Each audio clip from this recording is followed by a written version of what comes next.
তিন বাহিনী প্রধানের সঙ্গে সিইসির বৈঠক।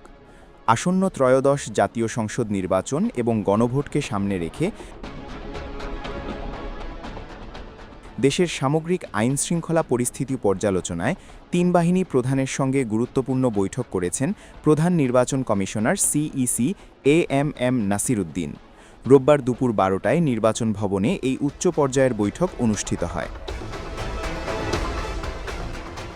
বৈঠকে যোগ দিতে দুপুর 12টার আগেই একে একে নির্বাচন ভবনে পৌঁছান সেনাবাহিনী প্রধান জেনারেল ওয়াকারুজ্জামান, নৌবাহিনী প্রধান অ্যাডমিরাল মোহাম্মদ নাজমুল হাসান এবং বিমান বাহিনী প্রধান air chief marshal Hasan Mahmud খান।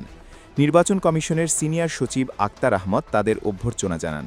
প্রায় ঘণ্টাব্যাপী এই বৈঠকে দেশের বর্তমান নিরাপত্তা পরিস্থিতি এবং নির্বাচনকালীন নিরাপত্তা ছক নিয়ে বিস্তারিত আলোচনা হয়।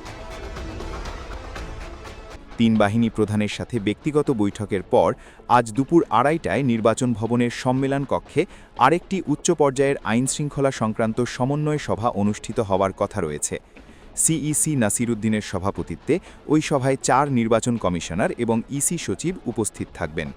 বৈঠক সূত্রে জানা গেছে, নির্বাচনের আগের আইনশৃঙ্খলা পরিস্থিতি নিয়ন্ত্রণ, সারা দেশে অবৈধ অস্ত্র উদ্ধার অভিযান জোরদার, সন্ত্রাসী কার্যক্রম দমনে যৌথ বাহিনীর ভূমিকা এবং নির্বাচনী আচরণ বিধিমালা অনুযায়ী একটি সুষ্ঠু ও নিরপেক্ষ পরিবেশ বজায় রাখার বিষয়ে গুরুত্বারোপ করা হচ্ছে। এছাড়া নির্বাচনের সময় সেনাবাহিনী মোতায়েনের রূপরেখা এবং অন্যান্য প্রাসঙ্গিক নিরাপত্তা ইস্যু নিয়ে এই বৈঠকগুলোতে চূড়ান্ত সিদ্ধান্ত আসতে পারে। প্রিয় দর্শক, বিষয়টি নিয়ে আপনার মূল্যবান মন্তব্যটি কমেন্ট করতে ভুলবেন না।